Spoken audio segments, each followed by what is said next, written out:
Welcome to the Building Design Primetime Podcast, focused on providing valuable information for anyone looking to undertake a new build or extension project.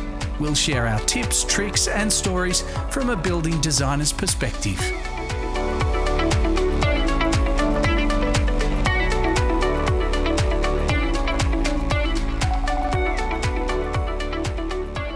All right, and welcome to the Building Design Primetime Podcast. Once again, we've got Frank here joining us. G'day everyone. Yep. Today we're talking about something a little bit different. Units. Units, that's right. So all manners of units, or some people call them townhouses. Sometimes that's just marketing that real estate's put together. But what we want to talk about is units. People want to do that for development, add value to their properties, their current properties, or if they already have an investment property, renting it out, they want to put another unit behind. Or, as we do with smaller developers, might look at putting 2, 3, 4 new units behind an existing or on a vacant lot. So we're going to touch on pretty well up to about 3 units, and anything above that, we'll have another podcast for that because it gets a little bit more complicated.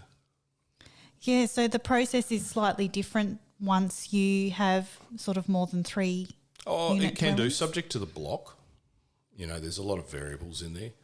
And how you deal with council traffic. Traffic's a big one now that we have to deal with. Getting traffic impact assessments, how certain councils view the direction of the traffic in and out, passing bays, length of driveways affect. So quite a few of the municipalities in Tasmania have common rules, but they have their own levels of interpretation on some of those rules. But when we look at the smaller developments, this is what we're talking about for your mums and dads and smaller developers. It's looking at like an existing house, putting a new unit behind a new house. And they're generally 2 bedrooms. Sometimes they're 3 bedrooms, subject to the space that's allowed. When you look at unit developments, when you're getting 2, 3 houses on an existing site, it could be 1,200 square metres, got an existing house, and you're trying to work around it. There's other challenges with that. I imagine access would be quite a large aspect of that when you're having sort of multiple dwellings on a block. How does that tie into it? It certainly does. It comes down to the traffic movements. So how many cars are going to go in and out? So in Tasmania, if you're just putting one house behind an existing house, you're going to have, they allow for 2 cars for each in broad terms. A lot of the councils are asking for a visitor park now. Some do, some don't. Majority do, I should say. So that makes it awkward. So then you've got to have 5 cars to move in and out. And then that dictates the width of your driveway. Once you go over 5, they ask to widen it. So a normal driveway, 3.3 to 3.5 wide for up to 5 cars. Once you go over 5, you're going to 5.5 to 6 metre wide driveways. Wow. So you need a fair bit of space to be able to fit all of that. Yeah, exactly. And also, how does that driveway affect, let's just say there's a house in the front. Yeah, you've got your existing weatherboard brick house, 3 bedroom. If the driveway goes past the living room, you need to have a bit of space. And also you don't want headlights flashing into the living space for obvious reasons, so you have to take care of that. But it's actually worse when it's against bedrooms because of the noise and light, so then we have to make provisions. So a lot of the schemes also note, keep the driveway metre and a half away from bedrooms. I didn't realise that. That's a bit of a big one, isn't it? Yeah, it is, but there's means and ways of dealing with that. It's also to see if the existing house is suitable, because you've got to remember you're turning that house into a unit, and there's minimum requirements for units, like they call it private open space, so it's the backyard. Previously we used to have to put that on the northern side, gets a minimum of 3 hours sun in the middle of winter. They've made an adjustment to that rule where you can actually put it, doesn't have to be on the northern side, you can put it on the southern side, but you still have to prove you get a reasonable amount of natural light in there during winter. So a private open space would be something like a courtyard? Yeah, a big courtyard or a grassed area. It's 40 square metres. That is a requirement. And it's preferred that it comes straight off the living space. Oh, that makes sense. Yeah, you want to come from your living space to go out into your outdoor space. Also, the height of it. So if you look at the steepness of your blocks, so if you come out of that private open space and you've got to go down 5 stairs or 10 stairs down into that space, there are rules about that as well, because it's got to be easily accessible. And that is, again, open to interpretation with certain councils. And those are things that we have to work through. So if you've got, first, we know we can fit a house in the back, and then we're trying to work on the existing house. Sometimes it doesn't work as well as you think. And that's why getting designers in to go through and do a sketch, an assessment of the site, to see is this going to work easily, or you're going to have to modify the existing house. When we look at units in the back, the first thing that we check is the overall size of the title, the lot. So in Tasmanian planning schemes, you need 325 square metres per dwelling, regardless of size. So if your block is 800 square metres, that gives you 2 400 square metre allocations. So then the 325 works in that. Mm-hmm. So again, you might have 1,000 square metres. Just squeezes in. You could get 3. You can get 3. Yeah. But you might say you get 3, but what's the shape of the block? Yeah, that's very true. And I guess the orientation of the... Orientation, yeah. 100%. Where's the driveway located?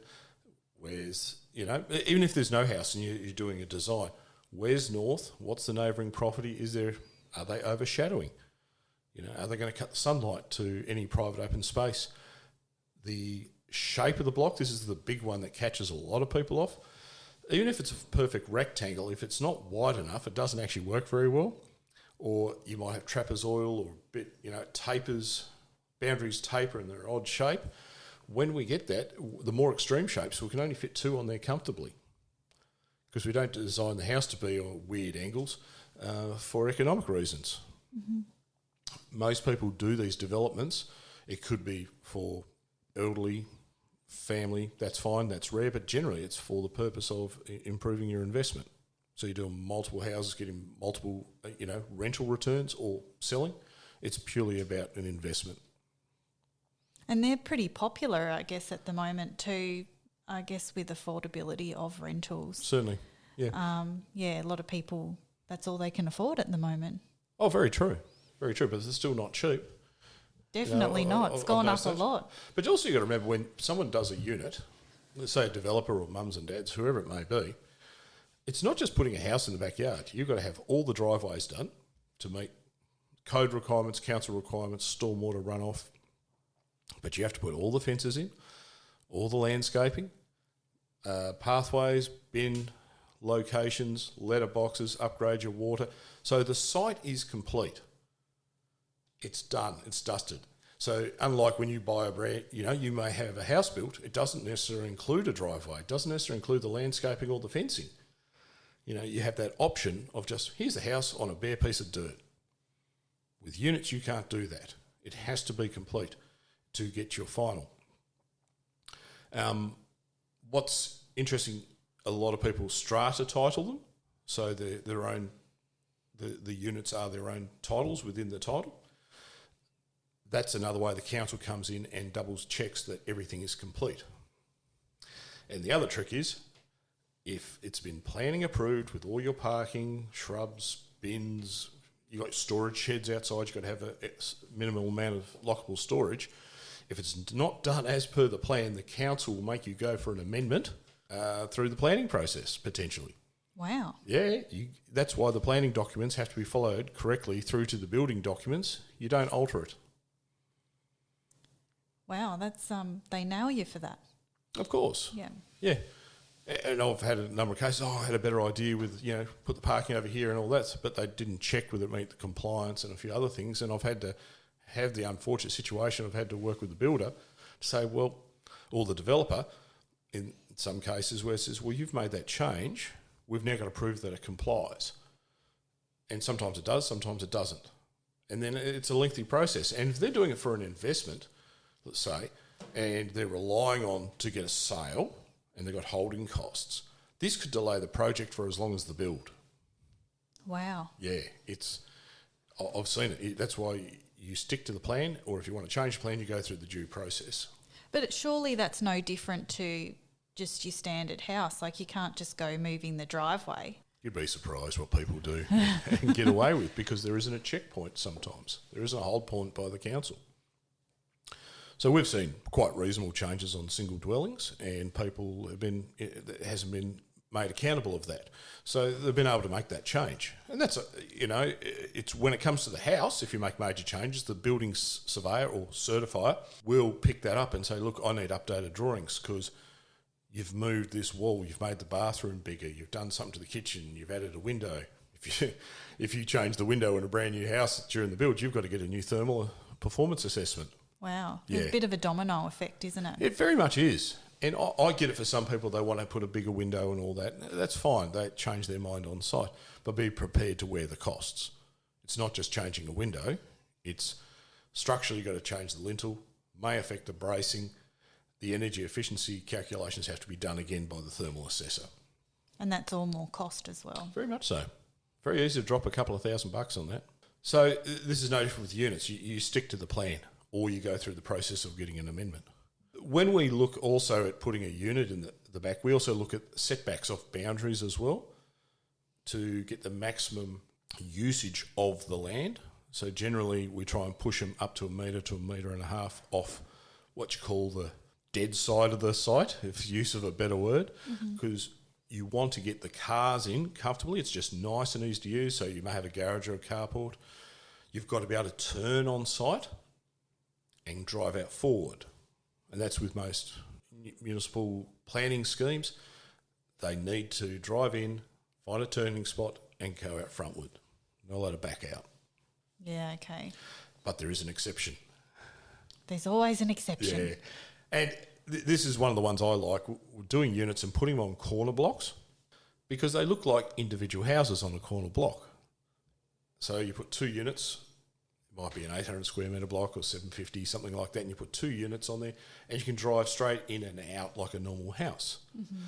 The beauty of those as well is that you have a common fence or strata boundary. There's no common ground.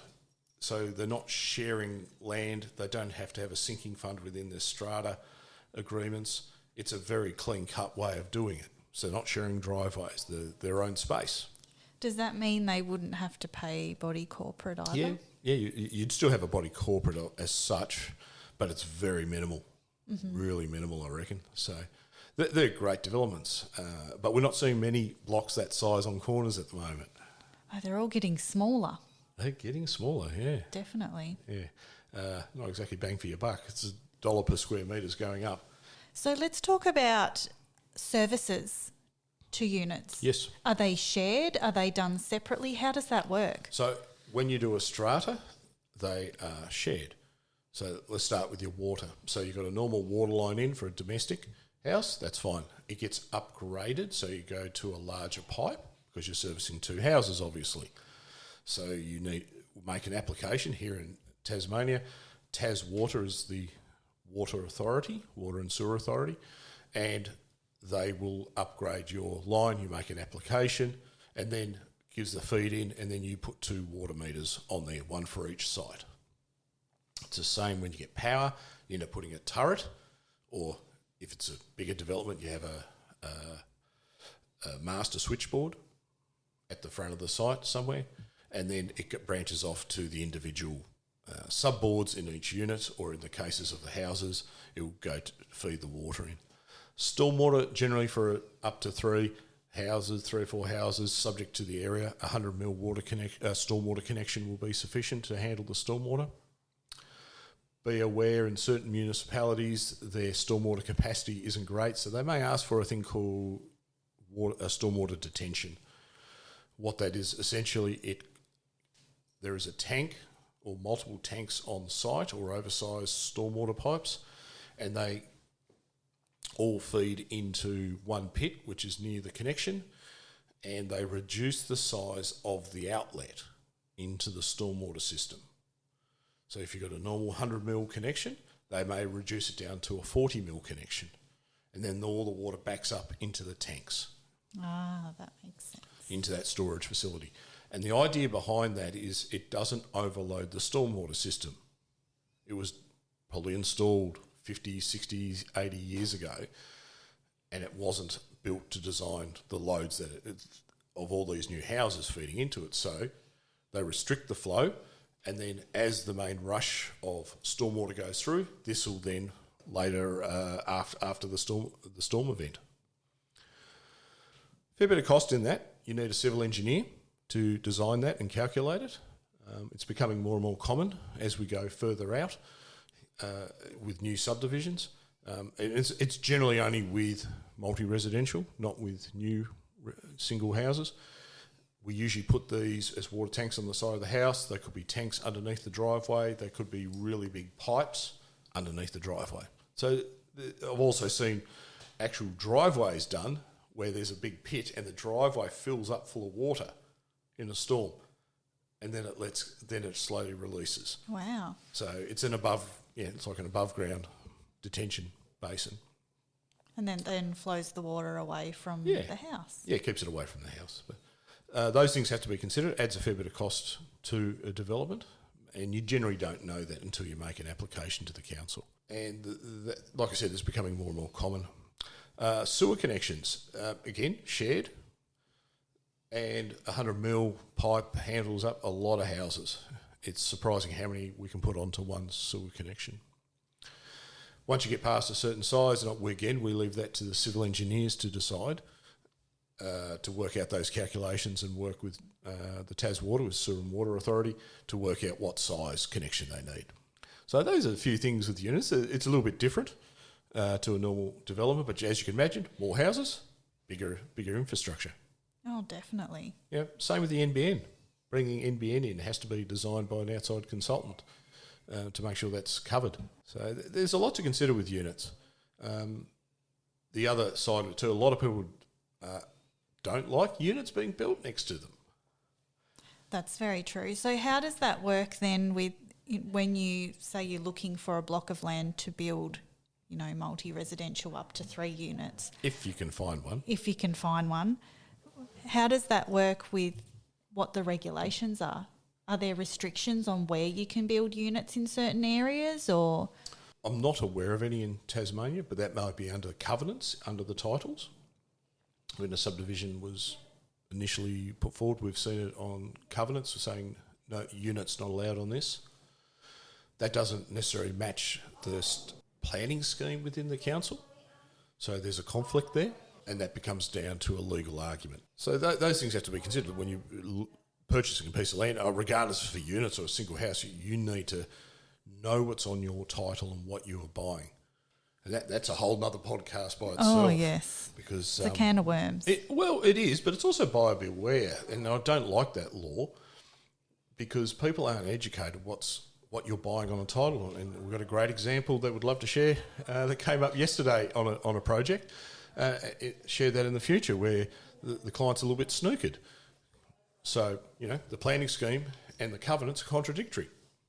Well, that doesn't help anybody really, does it? It's confusing and frustrating, but they weren't aware of it. And that's the key. But they'll make whole nother podcast just on that. We'll get some other experts in as well. Definitely. On that. But with units, you've got to look at all these things. You also got to consider your neighbours. A lot of people don't like units next to them. I'm personally haven't done so many. If they're good quality units, you're going to have good quality tenants or good quality people that want to buy a house. Everyone had these bad ideas of bad old days with people in there and people that only bad people lived in units. That's far from the case now. At the price of where units are, it's very rare you're going to get someone dodgy in there. Yeah, and I guess you've also got the other end of the scale too. So you've got sort of your retirees looking to downsize as well. Certainly, and we've done that with a couple of developers where we've designed actual 3-bedroom houses as retiree houses with Livable Housing Australia principles through the house. So bigger bathrooms, they can put rails on it, the doors are bigger, the ramps or, the concrete leading into the doors, in and out sliding doors, it just heaps easier, less trip hazards, good space in the laundry. There's a lot of principles in there that we put in these units, and these were targeted retirees. We even had space for their caravan. Wow. Living the dream. Yeah, seriously, yeah, because retirees may have a caravan or a boat or a van, some kind of van, and if we can fit it on site, even better. So that's quite a unique type of unit development. That'll be you in the future, Frank. Oh, maybe. You with your big caravan. Oh, yes. We'll see how that goes. Become a grey nomad. Well, not far off anyway. True. So, yeah, they're a great project. They are a lot harder than building a normal house. And that's just the fact of them. They are harder. And the things that have to be considered during the build, the whole site has to be planned really, really well. And if you've got a house in front, you know, you've also got to consider how much work I've got to do to the existing house to make that work as well. I've had one just recently, and we had to upgrade the whole power feed. Oh, wow. We weren't expecting that, but it ended up being, it'll be a better outcome, but it was an extra $3,500 that wasn't expected. But the site looks a lot neater. We don't have overhead power lines. It just all works better. And there are a few hidden costs. So as a developer, if you're doing it purely as a developer, those are the costs you need to know, because they eat at your end profit or your return if you choose to rent it out. Mm-hmm. Yeah, so units are a fact of life all over the country. In filling this space, as our population grows, we need to fill these spaces in, and they need to be done well and with a lot of thought. One thing in Tasmania that hasn't taken off compared to the mainland is co-joined.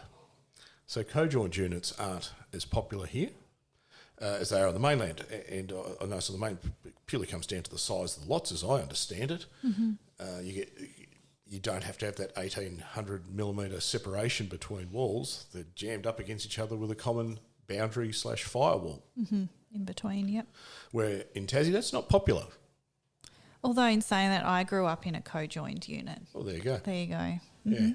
It's a mindset, I think, too. And it'll change over time.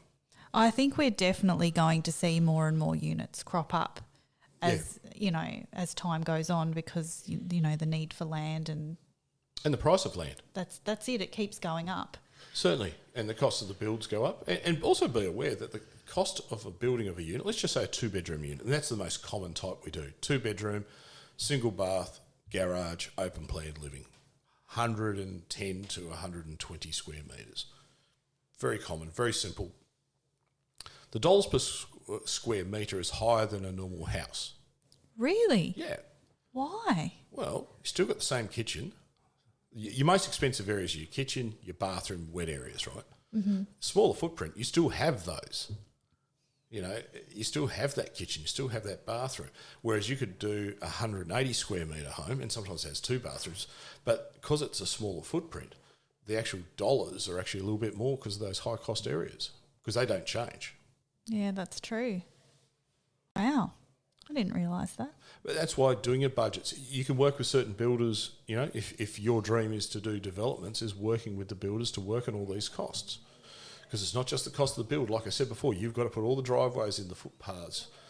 In Tassie, we have to put lockable storage in. It's usually about 6 cubic metres. So you put a 2x2x2 colour-bond shed.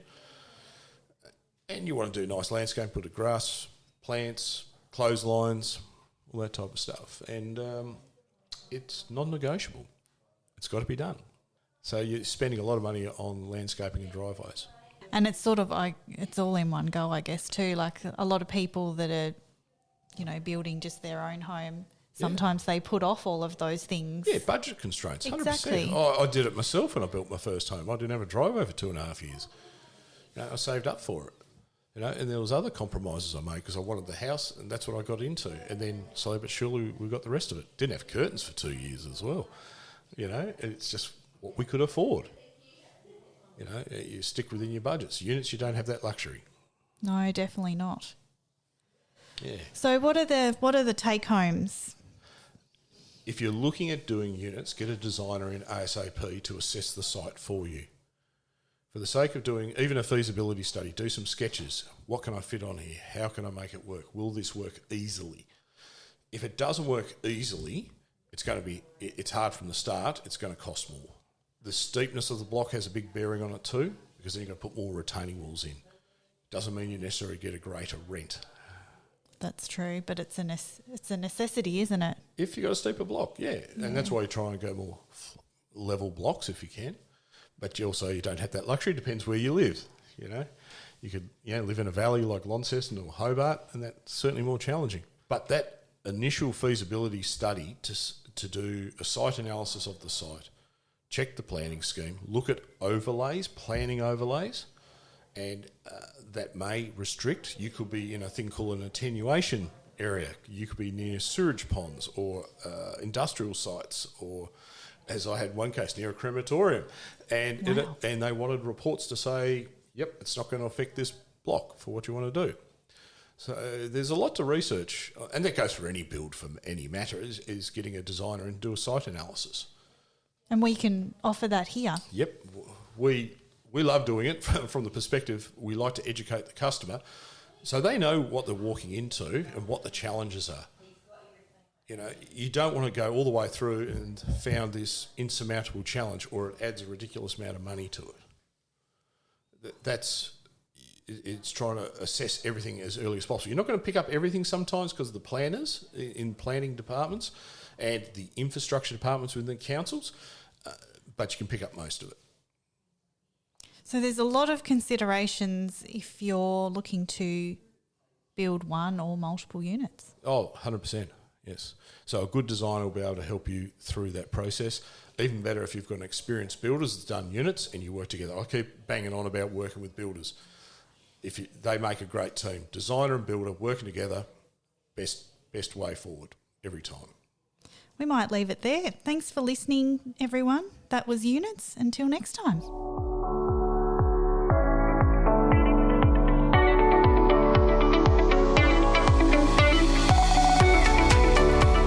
You're listening to the Building Design Prime Time podcast.